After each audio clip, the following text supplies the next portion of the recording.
I'm Kieran. I'm Danny from Anno Domini. You're watching Metal Down Under.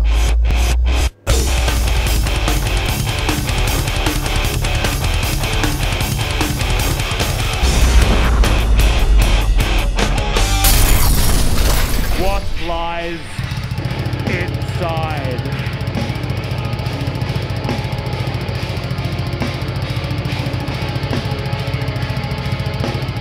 I just had a fantastic description given to me because honestly, I personally, I don't give a lot of thought to like how we sound. We just do what we do, and I just kind of ignore what anyone else thinks, just because like, if you like it, you like it. If you don't, you don't. But I just had a fantastic description given to me that our music's quite theatrical. So we put on a fantastic live show, I think, personally. It's quite big, it's quite triumphant, quite epic, I guess would be the best word to describe it. Wasting time on frozen memories.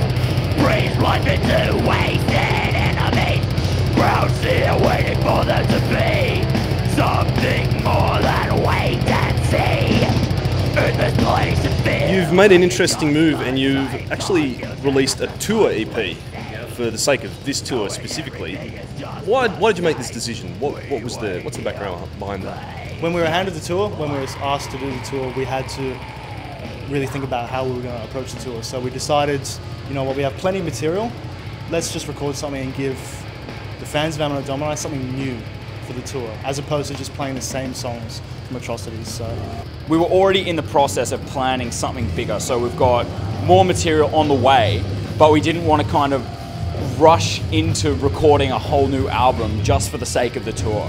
So what we did, we concentrated our efforts on putting 3 songs together that we were very proud of, and then giving that to the fans on the tour. And obviously it's available for download, so people can just go on the net and download it from our Bandcamp account. We wanted to give the fans something new before, like, to kind of showcase more stuff that's coming in the future. Rotting at the core of a soul that was once good, full and whole.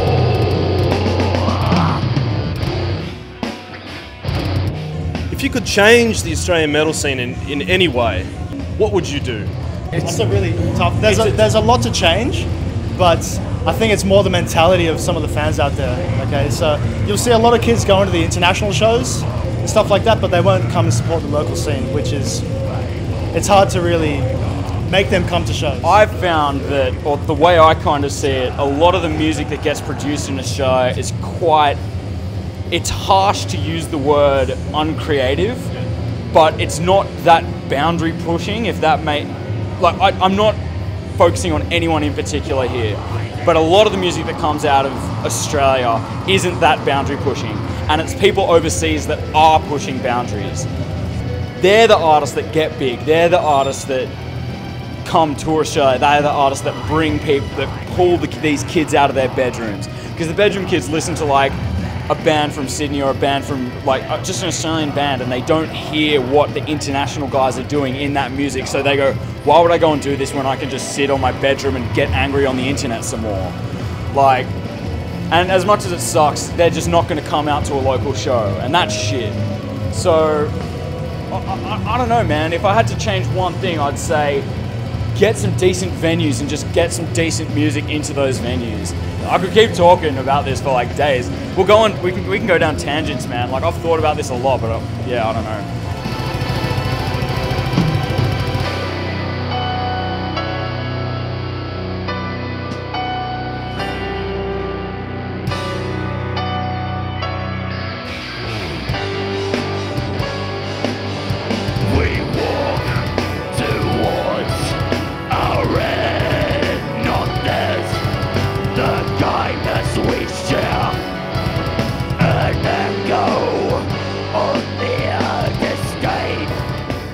You had a brief setback with your bass player, Dan, going into hospital with having a few brain hemorrhages, aneurysms.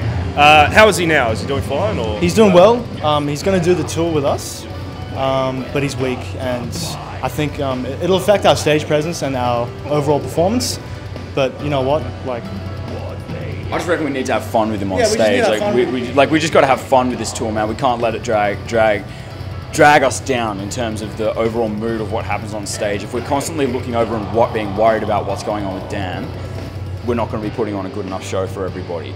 Dan's here. I mean, the guy was hospitalised. He was bedridden for 2 weeks. He's lost heaps of all his muscle mass.